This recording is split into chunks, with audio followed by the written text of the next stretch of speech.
7월 4일 예배 제가 기도하고 시작하겠습니다. 사랑의 아버지 감사합니다. 이 시간 우리가 주님 앞에 나와 주님을 예배합니다. 우리 예배하는 이 시간 가운데 주님만 높임 받으시는 그런 시간 되게 해주세요. 감사드렸고 예수님의 이름으로 기도드립니다. 아멘. 찬양하실게요.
빛나는 주의 영광, 빛나는 주의 영광, 온 땅을 비추시네.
내 짐이 점점 무거워질 때 주 예수 앞에 아뢰이며 주께서 친히 날 구해주사 내 대신 짐을 져주시네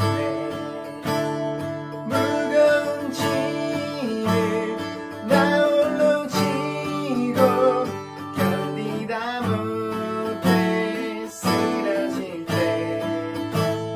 불쌍히 여겨 구원해 주니 은혜의 주님 오직 예수 나의 시험 무서운 죄를 주 예수 앞에 아뢰이면 예수는 나의 능력이 되사 세상을 이길 힘 주시네 무거운 짐을 나 홀로 지고 견디다 못해 쓰러질 때 불쌍히 여겨 구원해 주니 은혜의 주님 무거운 짐을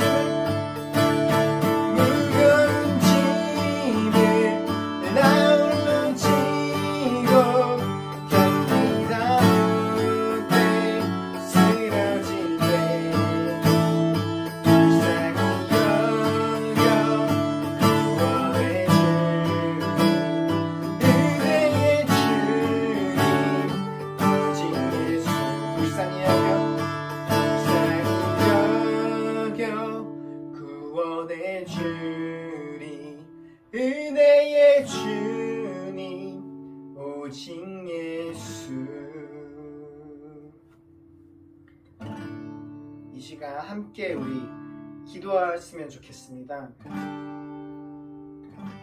영광과 찬송과 존귀를 받기에 합당하신 주님 우리가 삶을 살아가는 가운데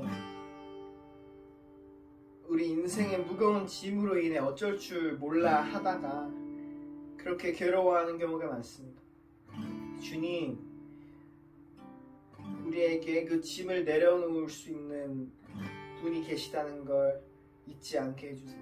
그리고 그 주님께 우리 짐을 내려놓을 때 그 짐을 밀어내지 않으시고 친히 져주시며 우리를 자유롭게 해주시는 그 주님께 우리가 더 나아가 그 주님 더 사랑할 수 있게 도와주세요. 하고 이 시간 우리 함께 또 예배를 위해서 함께 같이 잠깐 기도했으면 좋겠습니다. 기도드리겠습니다. 사랑의 아버지 하나님 감사합니다.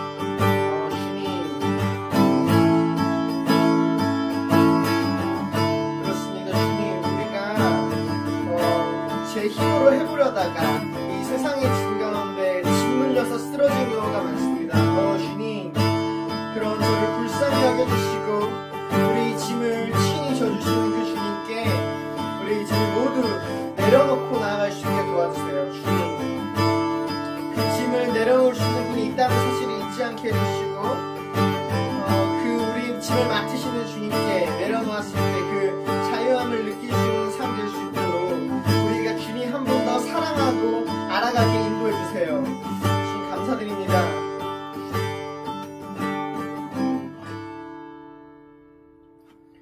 사랑의 아버지 하나님 감사합니다. 이제 또 날씨가 또 제법 무더워지는데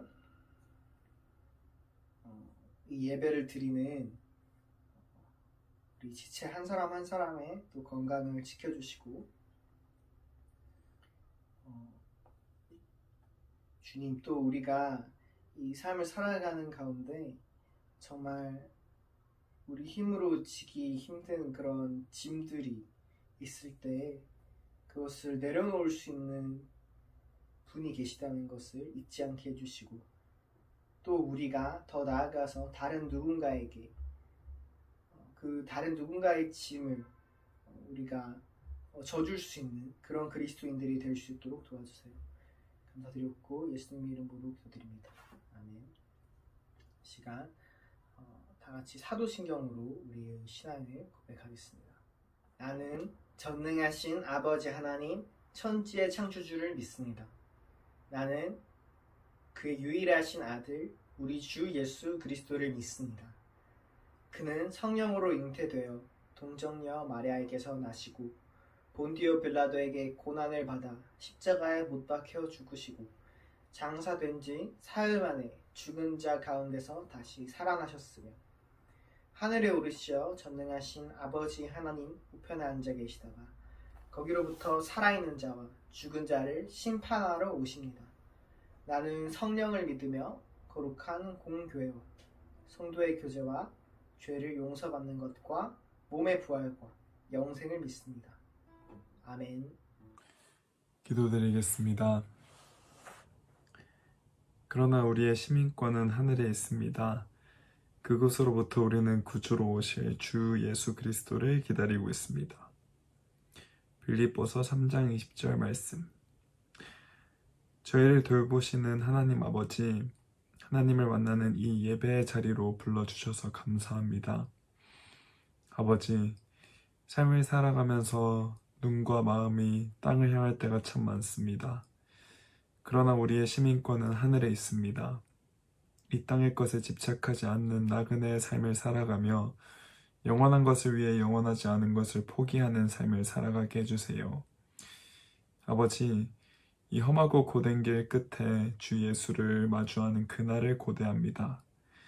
우리의 모든 눈물을 닦아주시고 수고했다 나의 아들, 수고했다 나의 딸아 라고 말해주며 영원한 안식을 주실 그날을 고대합니다. 그 표대를 향하여 포기하지 않고 끝까지 달리는 저희가 되길 소망합니다. 아버지, 주위를 둘러보면 어둡고 부패한 곳이 많습니다. 저희가 주님의 빛과 소금이 되어 어둠을 밝히고 부패를 막을 수 있도록 해주세요. 그러기 위해 저희가 힘써 기도하고 힘써 말씀을 주야로 묵상하여 마귀가 틈타지 않도록 하여 주시고 늘 성령 충만하길 소망합니다. 주님, 오늘도 귀한 말씀을 전해주시는 백정선 목사님께 성령의 기름 부어주시고 그 생명의 말씀을 저희가 겸손함으로 갈급함으로 받겠습니다. 우리의 꿈, 우리의 소망, 우리의 노래이신 예수님의 이름으로 기도드립니다. 아멘.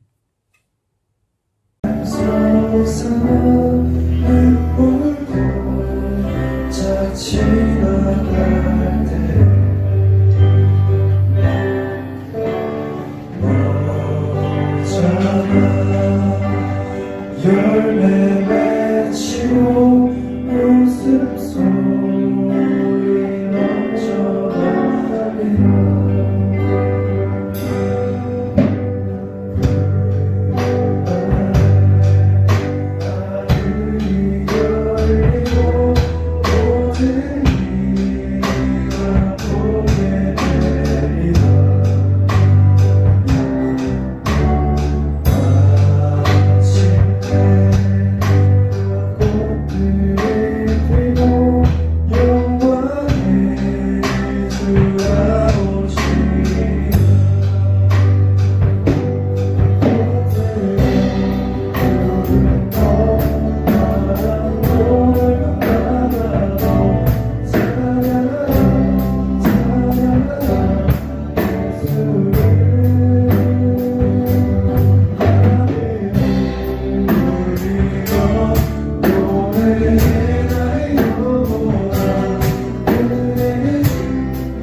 다 함께 기도하시겠습니다.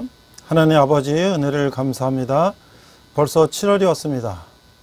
코로나 바이러스로 인하여 저희가 비대면 온라인 예배를 드리지만 신령과 진정으로 예배 드리게 하시고 예배 가운데 은혜가 있게 하시며 또 우리 말씀 가운데 세상 가운데서 승리하는 삶을 살기에 부족함이 없는 저희들 되게 하여 주시옵소서. 특별히 여름 기간 동안에 지치지 않고 늘 성령 충만하게 하여 주시옵소서. 감사드리며 예수님 이름으로 기도했습니다. 아멘. 자, 오늘은 빌립보서 3장 무엇을 향해 달리고 있습니까? 라는 제목으로 말씀을 나누고자 합니다. 오늘 본문 말씀은 빌립보서 3장 14절과 20절 말씀입니다. 오늘도 성경책을 펴고 함께 빌립보서 3장 말씀을 나누면 좋겠습니다.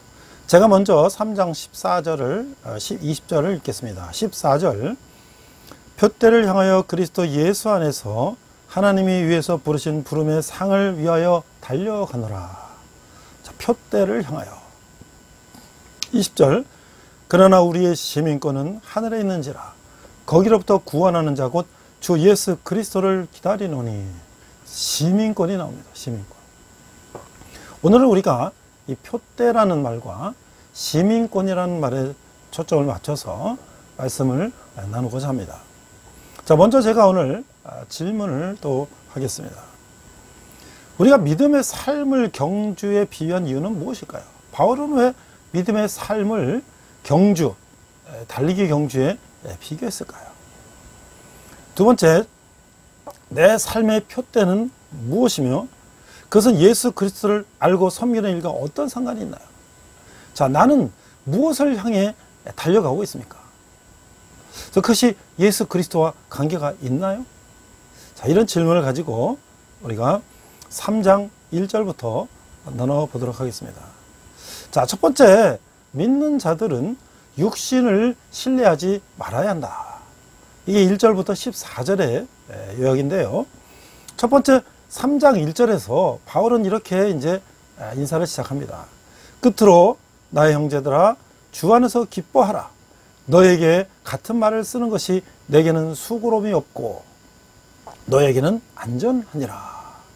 자, 바울은 육체의 신뢰를 두는 심각한 위험을 얘기하기 전에 이 사도는 주 안에서 영적인 기쁨을 가지라고 지금 말씀하고 있습니다.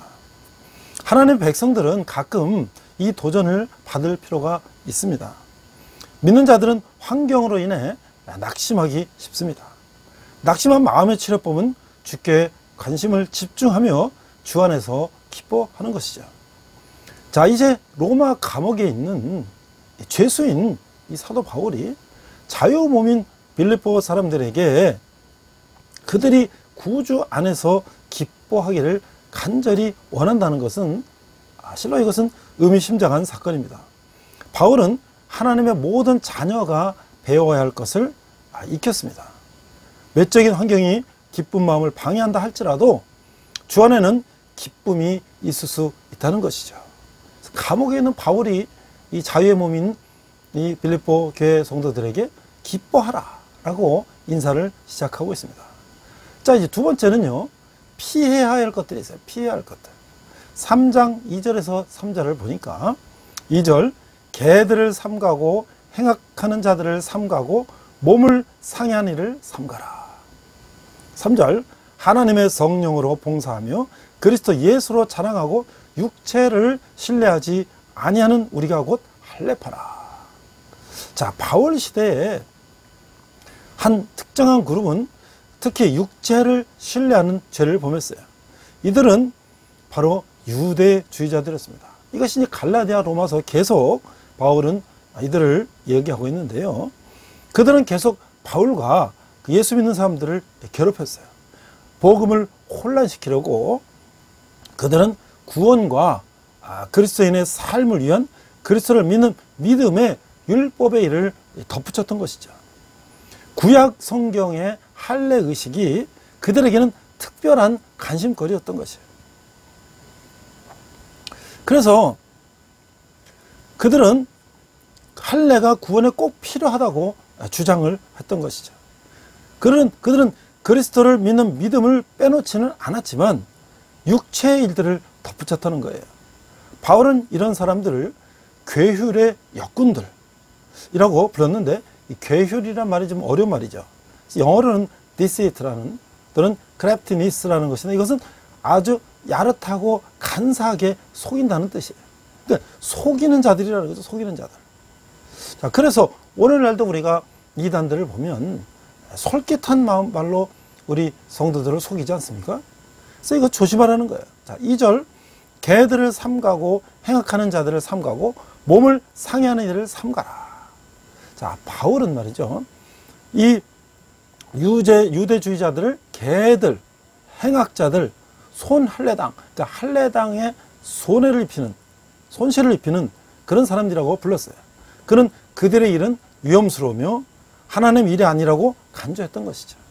성도들은 이런 자들을 경계하며 상가해야 했습니다. 일부 유대인들이 이방인들을 개라고 이제 보통 불렀는데요. 여기서 개는 부정한 짐승을 뜻했죠. 바울은 하나님과의 올바른 관계를 위해서는 육체를 절단해야 한다고 주장하며 복음을 훼손시키는 유대인들을 가리키는데 이 말을 사용했던 것입니다. 비록 그들이 선한 의도를 가졌을지라도 실제 그들이 행한 것은 악했다는 것이죠. 3절 말씀을 보니까 하나님의 성령으로 봉사하며 그리스도 예수로 자랑하고 육체를 신뢰하지 않은 우리가 곧 할례파라.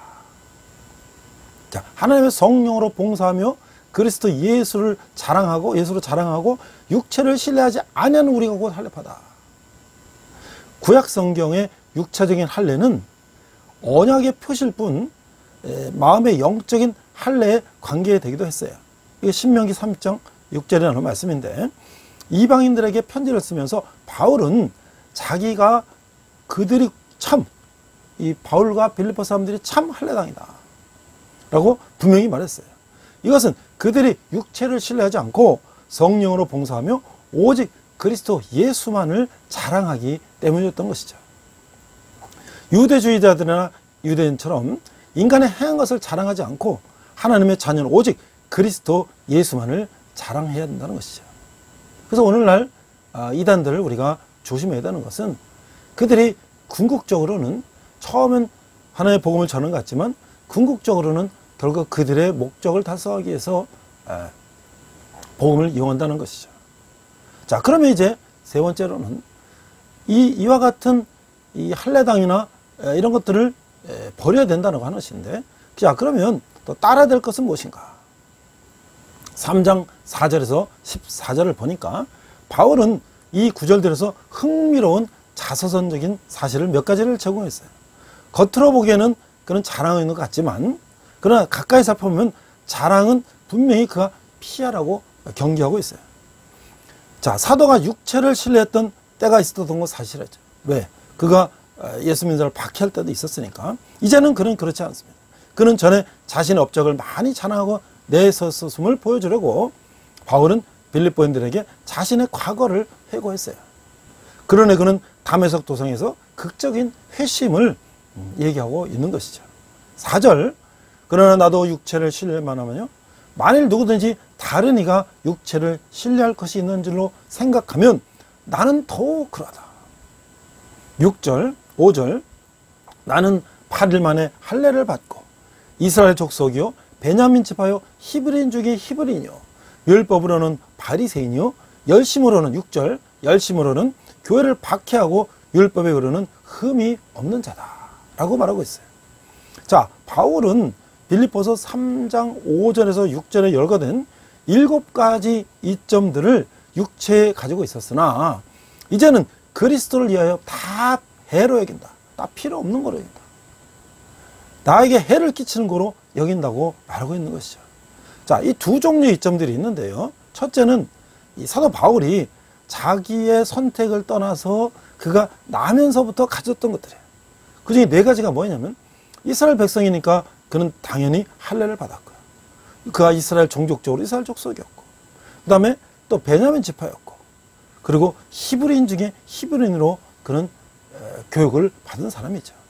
자, 다음은 그가 스스로 택했던 특권을 말하고 있는데요. 자기가 바리새파가 됐다든가 또 교회의 핍박자가 된 것도 자기 의지로 된 것이죠. 그리고 율법의 위로 흠이 없는 자가 됐고 바울은 이스라엘 족속이었으며 이것이 그의 유산이었다고 말하고 있는 거예요. 또 그는 베냐민 지파였고 이 지파는 나중에 이스라엘의 첫 번째 왕이 나온 거예요. 누가? 사울이 거기 나오지 않습니까? 사무엘하 9장 1절에 2절에 보면 이 사울도 자기가 베냐민 지파라고 얘기하고 있어요. 자, 7절부터 9절을 또 한번 읽어보겠습니다. 그러나 무엇이든지 내게 유익하던 것을 내가 그리스도를 위하여 다 해로 여길 뿐더러. 8절 또한 모든 것을 해로 여김은 내 주 그리스도 예수를 아는 지식이 가장 고상하기 때문이라. 내가 그를 위하여 모든 것을 잃어버리고 배설물로 여김은 그리스도를 얻고. 9절 그 안에서 발견되려 함이니 내가 가진 의는 율법에서 난 것이 아니요 오직 그리스도를 믿은 믿음으로 말미암는 것이니 곧 믿음으로 하나님께로부터 난 의라. 우리가 지금 믿음으로 말미암아 오직 의는 믿음으로 말미암아 살리라. 이게 갈라디아 로마서 계속 이어지는 거죠. 이신칭이라는 우리 한문으로 보면 그 말씀은 바울이 지속적으로 강조하고 있는 말씀인 것이죠. 그래서 빌립보 성도들을 괴롭히는 사람들 중에는 바울이 자기가 행했다는 명성을 열거할 수 있기를 원하는 사람들도 있었어요. 인간적인 측면에서 이것들은 종교적인 자만을 갖게 하는 이유들이었던 것이죠. 그러나 사도 바울은 5절, 6절에서 여기는 모든 것을 그리스도를 위해서 다 해로 여겼다는 것이죠. 자, 바울이 8절에서 표현한 것보다 더 하나님을 기쁘시게 하려는 인간의 노력은 찾아보기 힘든 것이에요. 그래서 그리스도를 위하는 자들, 8절에 있는 그리스도를 위하는 자들은 그 안에서 발견되는 자들이다. 9절 그리스도는 믿는 자 안에 계시고 믿는 자는 그리스도 안에 있다는 것이죠. 바울은 자기의 생애가 이 진리들을 드러내기를 원했던 것이에요. 자, 우리가 10절, 11절 또 읽겠습니다. 내가 그리스도와 그 부활의 권능과 그 고난의 참여함을 알고자 하여 그의 죽으심을 본받아. 11절 어떻게 해서든지 죽은 자 가운데서 부활에 이르려 하노니. 자, 이 구절들에서 빌립보인들을 향해 숨김없이 솔직한 고백이 나오는 것이죠. 바울은 이미 그리스도를 자기 구주로 알았던 것이에요. 그러나 그는 그리스도를 자기의 주로서 좀 더 친밀히 알기를 원했던 것이죠. 그래서 그리스도를 아는 지식이 가장 고상하다는 것은 10절, 11절에서 잘 마무리되고 있는 것이죠. 이것이 바울이 그리스도를 알고자 하는 방법이었던 것이죠. 자, 오늘 우리가 이제 이 서론 부분을 지나고 이제 본문 부분에 있어서 이제 3장 12절 14절에 보니까 이제 표대가 나오죠. 표대. 자, 하나님께로부터 난 의. 12절에 보겠습니다. 내가 이미 얻었다 함도 아니요 온전히 이루었다 함도 아니라 오직 내가 그리스도 예수께 잡힌 바 된 그것을 잡으려고 달려가노니. 13절 형제들아 나는 아직 내가 잡은 줄로 여기지 아니하고 오직 한 일 즉 뒤에 있는 것은 잊어버리고 앞에 있는 것을 잡으려고. 14절 오늘 본문입니다. 표대를 향하여 그리스도 예수 안에서 하나님이 위에서 부르신 부름의 상을 위하여 달려가노라. 표대를 향하여 하나님이 위에서 부르신 부름의 상을 위하여 달려간다는 거예요. 뭐예요? 천국을 향해 달려간다는 거예요. 천국의 상을 위해서. 이 세상의 상이 아니죠. 16, 15절 그러므로 누구든지 우리 온전히 이룬 자들은 이렇게 생각할지니 만일 어떤 일에 너희가 달리 생각하면 하나님 이것도 너에게 나타내시리라. 16절 오직 우리가 어디까지 이르렀든지 그대로 행할 것이라. 자, 이게 믿음의 삶에 필요한 것은 바른 목표와 포기하지 않는 꾸준함인 것이에요.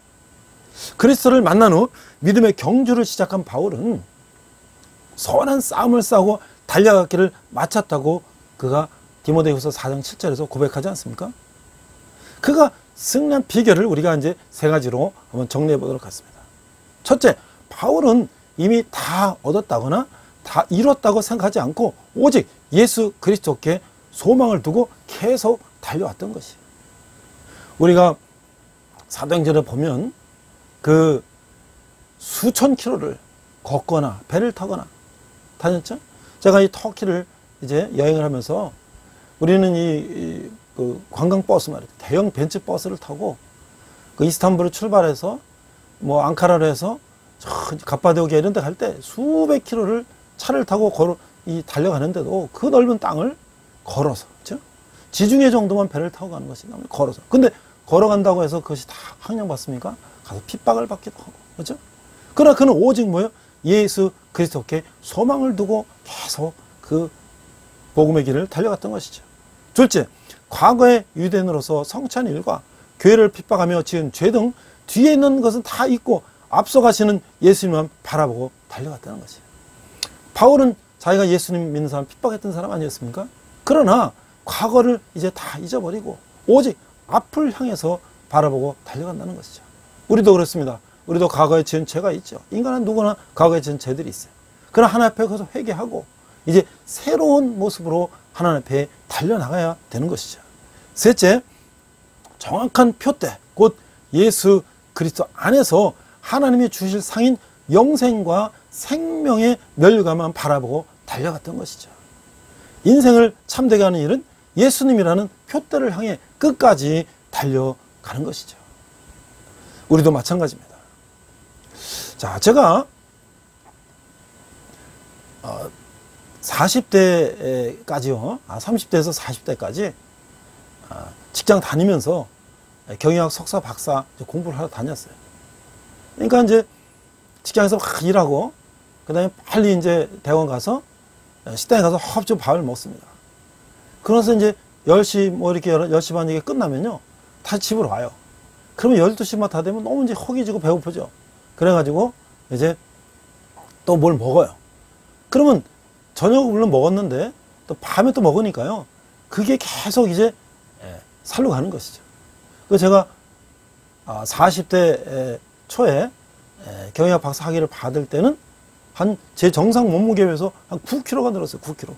그래서 허리띠가 계속 늘고 옷도 계속 큰 옷을 사고 있고 이제 이러다가 야, 이게 도저히 안 되겠다. 그래가지고 제가 어떤 책을 봤는데 서울대 가정의학과 유태호 박사님이 쓴 책인데요. 6개월에 10kg 감량하는 책이었어요. 그걸 보니까 아주 간단했어요.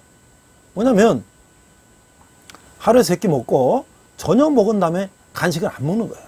자, 그런데 우리가 저녁 때 간식을 먹다 보면 출출하면 이제 밤에 먹고 이제 잠을 들잖아요. 근데 그것이 습관이 된 사람은요, 배가 고프면 잠을 못 잔다 그래요.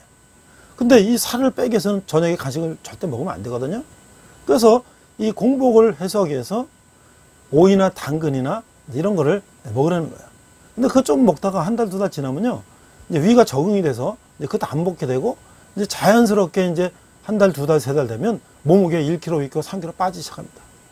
그럼 얼굴이 거칠어지고요, 이 살이 빠지기 시작하면서 6개월에 10kg 감량하는 것인데, 뭐 다른 특별한 게 없어요. 뭐 특별한 걸 먹고 막 그러는데 그 책이 지금도 시중에 나와 있는데요. 6개월에 10kg 감량, 유태호 박사, 그 책을 한번 여러분들도 관심 있는 사람은 보시기 바랍니다. 그래서 제가 한 몇 년 사이에 거의 10kg를 뺐어요. 근데 그 유태호 박사님은 자기 고등학교 때 체중이 제일 좋다는 거예요. 그런데 제가 그 이후에 어떻게 됐습니까? 저는 계속 지금까지도 10년이 넘었는데도 지금까지도 저녁 먹고 안 먹어요. 아무것도 안 먹습니다. 물 외에는. 그러니까 계속 유지가 되는 거예요. 어떨 때 할 수 없이 무슨 일 때문에 할 수 없이 저녁에 좀 먹으면 그 밤에 막 이게 소화가 되기 때문에 잠을 못 자요. 그래서 저도 그런 음식의 유혹도 있겠죠. 그러나 그것을 계속 지키는 거예요. 그래서 오늘 뭔 얘기를 하냐면 keep going. 우리가 그걸 계속 유지해 나간다는 거예요. 우리의 믿음도 우리가 표대를 향한 것도 계속 유지해 나간다는 거예요. 그러니까 우리가 그 유혹이나 이런 거를 견뎌내고 계속 앞으로 전진하는 거예요. 저는 똑같은 얘기를 지금 우리가 한 분의 예를 드는 것인데요. 여기 이제 1996년 저랑 비슷한 시기였어요. 여기 이제 독일의 외무장관이었던 요시카라 피셔라는 분이 자기도 일의 중압감, 이혼, 여기는 약간 좀 부정적인 거죠. 이런 것 때문에 몸무게가 112kg까지 나왔대요. 그래서 어느 날 자기가 이제 이러다 죽겠다 생각해서 아침에 운동화 끈을 메고 뛰고 감량하고 그래가지고 1년 만에 무려 35kg를 줄였다는 거예요. 엄청나게 줄였죠.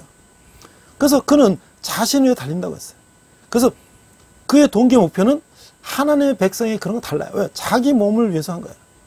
그렇지만 그러나 어쨌든 자기 몸이 살이 쪄서 그냥 웅크리고 있는 게 아니라 바깥으로 나가서 뛰면서 노력을 했다는 것이 중요한 것이죠.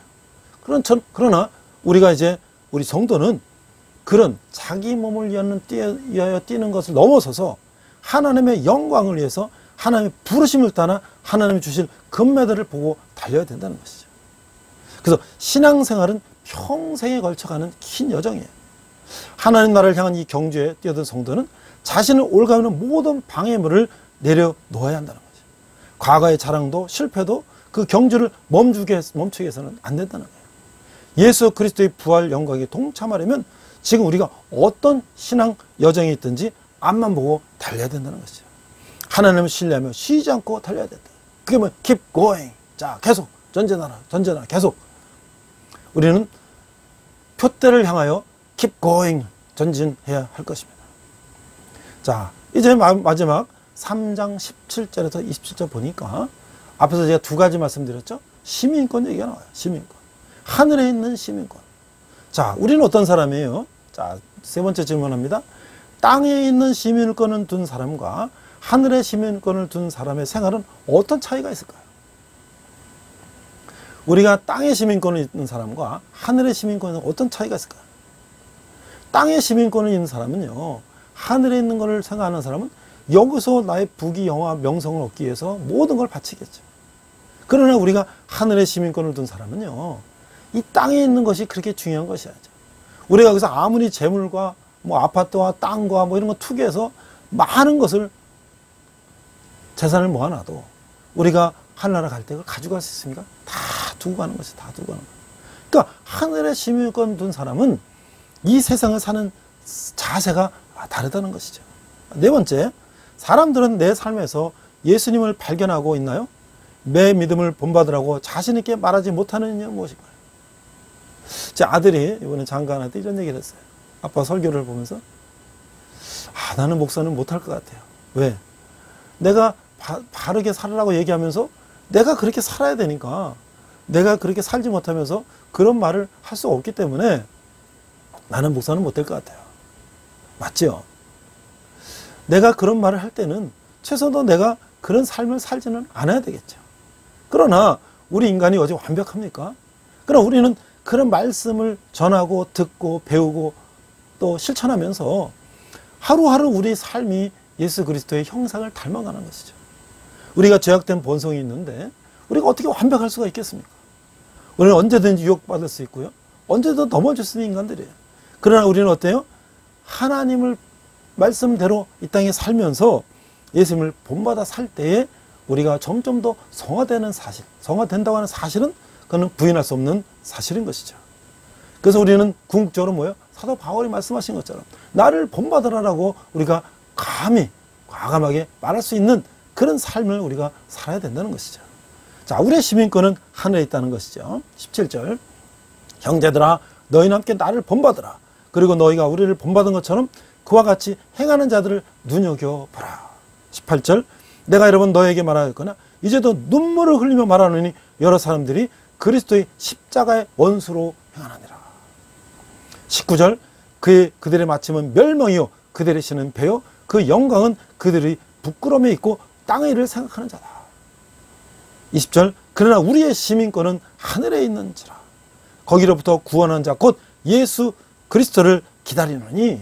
21절, 그는 만물을 자기에게 복종하게 하실 수 있는 자의 역사로 우리의 낮은 몸을 자기의 영광의 몸의 형체와 같이 변하게 하시리라.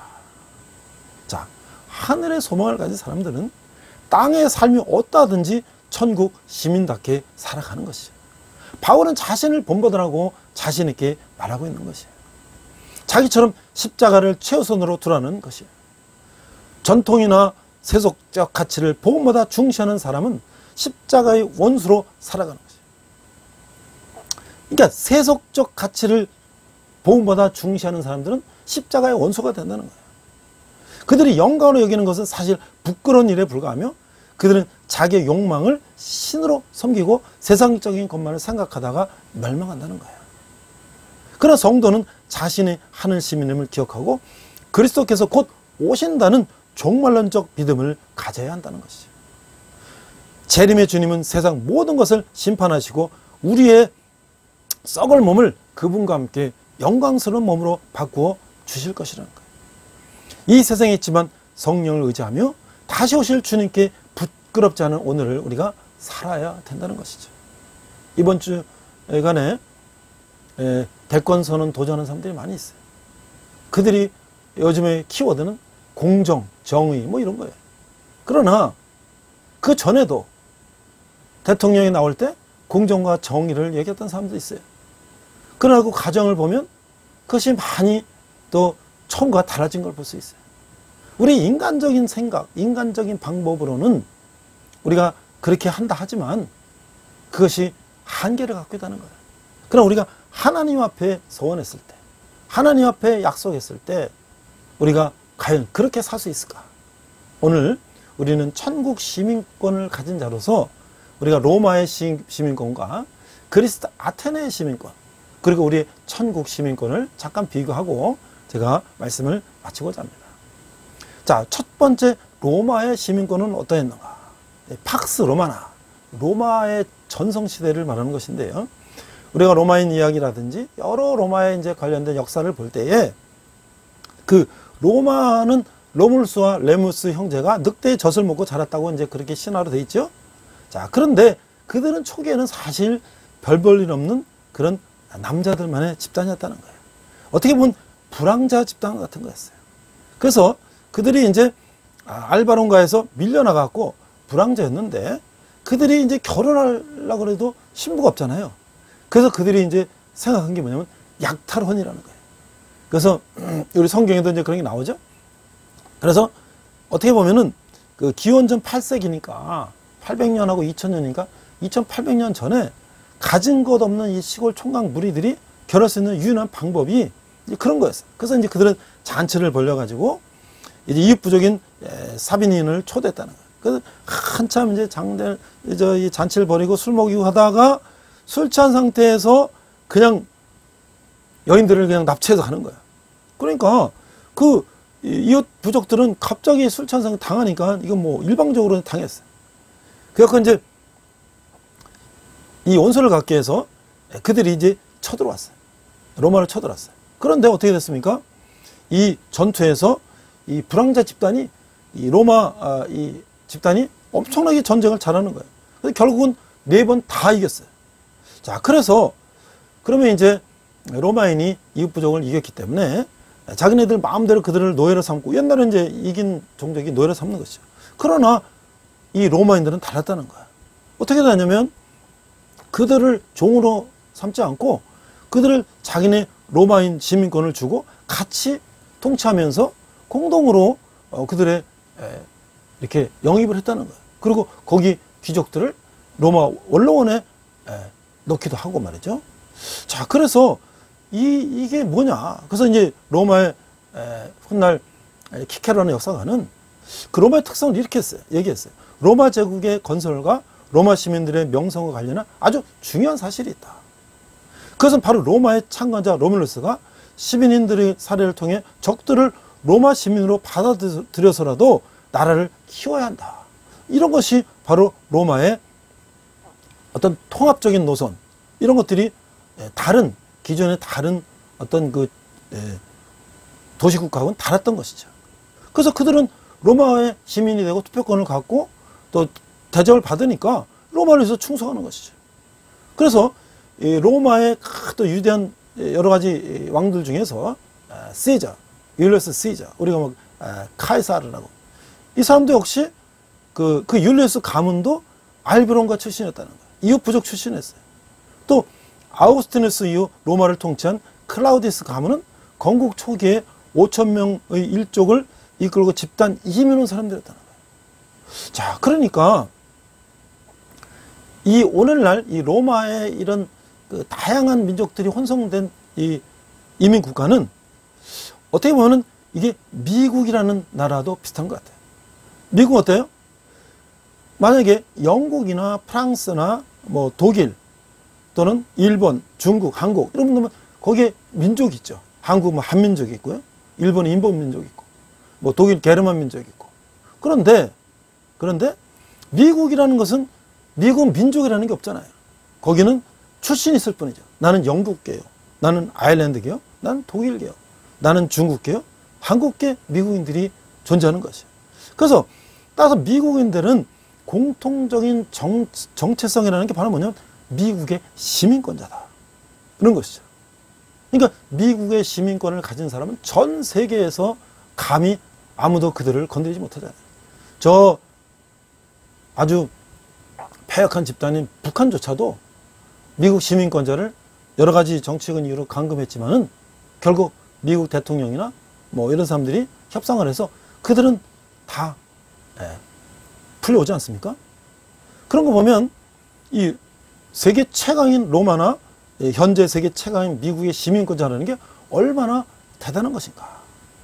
자, 그래서 이것을 우리가 로마의 시민권의 특성이라고 얘기할 수 있는데, 자, 반대로 그 당시에 이제 아테네라고 하는 그리스 아테네라는 나라가 있고요. 또 스파르타라는 나라가 있어요. 근데 아테네도 역시 전쟁에서 이기면 패한 나라의 시민권을 주지 않았어요. 또 스파르타도 역시 오직 스파르타인만 토지를 분배받고 오직 스파르타인만의 시민권을 상속해서 토지를 수용하는 그들은 아주 폐쇄적인 국가를 했어요. 자, 그러니까 이 스파르타가 아무리 강력해도 결국은 로마에게 이 그리스에게 망해서 다시 그리스가 로마에게 망하는 그런 것이죠. 자, 그런데 우리 하늘의 시민권은 어떻습니까? 우리 크리스찬은 어때요? 하나님은 이스라엘 백성을 선택하셨죠? 그러나 그들은 예수님을 부인하고 십자가에 못 박았어요. 그래 어떻게 해요? 이방 민족들은 종족적으로는 거기 터키, 그리스인, 뭐 로마인 이 사람들은 종족적으로 선택받은 이스라엘이 아니지만 그들이 그리스도를 주라 시인하고 믿기만 하면 그들이 아브라함의 육신적인 후손은 아니지만 그들이 예수를 주라 시인하고 믿음으로 말미암아 그들이 아브라함의 영적인 후손이 되어 하나님의 자녀가 되는 것이에요. 그러니까 오늘 우리 한국 사람은 어떻습니까? 우리가 유대인이 아니잖아요. 그러나 우리가 하나님 믿고 예수님을 주라 시인하고 하나님의 자녀가 되면 우리도 역시 아브라함의 영적인 후손이 된다는 거예요. 얼마나 이 놀랍고 강력한 하나님의 나라의 백성입니까? 우리가 과거에 어떤 신분이었든지 우리가 어떤 신분이었든지 그 관계가 없어요. 우리가 하나님의 자녀가 됐을 때 우리는 과거에 번성을 누렸던 로마의 시민권자보다 오늘날 최고의 번성을 누리고 있는 미국의 시민권자보다도 더 강력한 그런 파워를 가진 하늘의 시민권자라는 것이죠. 우리 저와 여러분들이 그런 긍지와 자부심을 가지고 표대를 향하여 우리가 나아가는 저와 여러분 되시기를 주님의 이름으로 축원합니다. 우리가 한번 기도하겠습니다. 하나님 아버지의 은혜를 감사합니다. 우리가 어떤 표대를 향해서 나갑니까? 세상에 부귀 영화를 위해서 나갑니까? 아니면 하나님의 영광을 위해서 나갑니까? 우리의 표대를 명확하게 하여 주시옵소서. 또한 아버지 하나님, 우리가 비록 한국에서 태어나서 한국에 사는 사람이지만 우리는 천국의 시민권자임을 확신하고 이 세상의 모든 것들에 연연하지 않고 오늘 하늘에만 바라보고 하늘의 시민권자로 당당하게 이 세상 가운데 살기에 부족함이 있는 저희들 되게 하여 주시옵소서. 감사드리며 예수님 이름으로 기도했습니다. 아멘. 시간 내게 있는 모든 것을 찬양하시면서 함께 헌금하시겠습니다.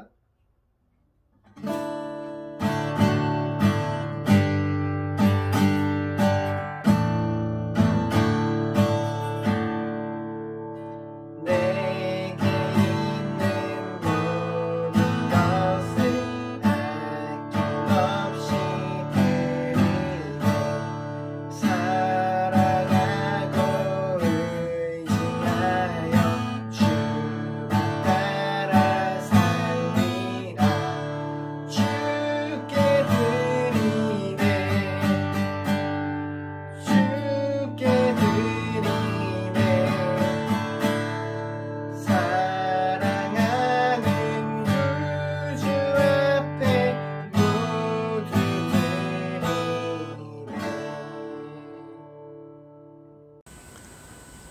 잠깐 광고합니다.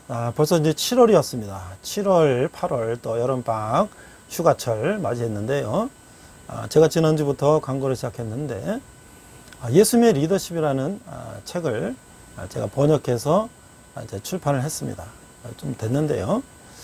제가 이제 교회에서도 강의하고 또 학생들도 강의하고 그랬는데 이번에 제가 이제 온라인 제가 강의했던 것들을 LMTV 유튜브에다 이제 매주 올리고 있습니다.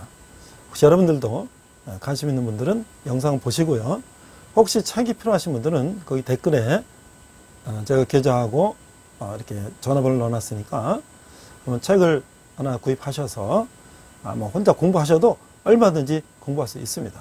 혹시 뭐 나중에 이제 코로나 바이러스가 끝나고 우리가 이제 좀 모여서 이렇게 활동할 수 있는 좀 형편이 되면 제가 다시 또 모여서 강의하는 그런 스케줄을 만들 텐데요. 지금은 이제 코로나 바이러스나요. 혼자서 영상을 보고 책을 가지고 혼자 공부할 수가 있는 그런 있으니까 한번 하시기 바랍니다. 자, 그 다음에 이제 또 우리 학생들 방학에 들어갔고요. 또 군대에 있는 형제들은 지금 이제 백신을 2차 접종을 이제 하고 있습니다. 그래서 군대 형제들 아마 모더나 파이자를 하는 것 같고요. 곧 이제 2차 접종이 끝나면 군대에서도 다시 이제 정규 활동이 시작될 것 같고요. 저도 아스트라제네카 1차를 접종했는데 저도 이제 조만간 2차를 접종하면 아마 우리 가을쯤, 겨울쯤에는 또 우리 군대 형제들을 보지 않을까 싶고요. 또 우리 학생들은 아직 이제 뭐 젊은 사람들은 백신을 맞지 않고 있는데 뭐 이제 가을, 겨울 되면 다시 좀 더 회복되지 않을까 싶습니다. 물론 이제 지금 변이 바이러스가 또 다시 나오기 시작해서 아직 안심할 때는 아니지만 그런 가운데도 우리가 각각 처소에서 또 온라인으로라도 예배하고 또 온라인으로라도 성경 공부하고 그런 저 여러분 되시기를 부탁드립니다. 여러분이 헌금하시고 후원하신 예물은 우리 청년 선교, 특별히 군대에 있는 형제들 또 우리 대학 캠퍼스 사역을 위해서 사용됩니다. 여러분의 헌금 위해서 기도하고 축도로 마치겠습니다. 하나님 아버지 은혜를 감사합니다. 저희들이 적은 예물을 주님께 드립니다. 예물이 쓰는 것마다 주님의 영광이 나타나게 하여 주시옵소서. 특별히 우리 청년들이 주님 앞에 나오는데 사용되게 하여 주시옵소서. 지금은 우리 주 예수 그리스도의 은혜와 하나님 아버지의 극진하신 사랑과 성령님의 감화감독의 역사하심이 표대를 향하여 천국의 시민권자임을 자부하며 그 긍지로 세상을 살아가기를 다짐하는 온라인 예배를 드리는 모든 성도들 위해 열방의 백성들과 선교사님들 위해 특별히 북한에서 고통받는 북한 동포들 위해 지금부터 영원토록 함께 하시기를 간절히 축원합니다. 아멘. 오늘도 우리가 선한 능력으로 함께 찬양하시면서 한 주간 승리하시는 여러분 되시기 바랍니다. 우리 이 시간 선한 능력으로 함께 찬양하시면서 결단의 시간 갖겠습니다.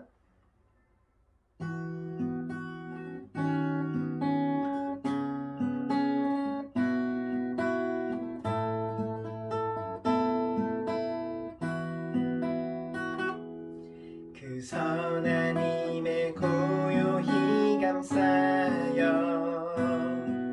그 놀라운 평화를 누리며 나 그대들과 함께 걸어가네. 나 그대들과 하늘을 여네.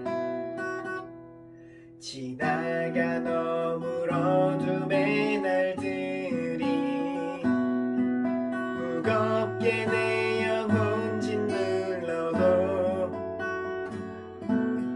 오 주여 우릴 외면치 마시고 약속의 구원을 이루소서. 그 선한 힘이 우릴 감싸시니 믿음으로 일어날 일 기대하네. 주 언제나 우리와 함께 계셔. 하루 또 하루가 늘 새로워. 주께서 밝히신 작은 촛불이 어둠을 헤치고 타오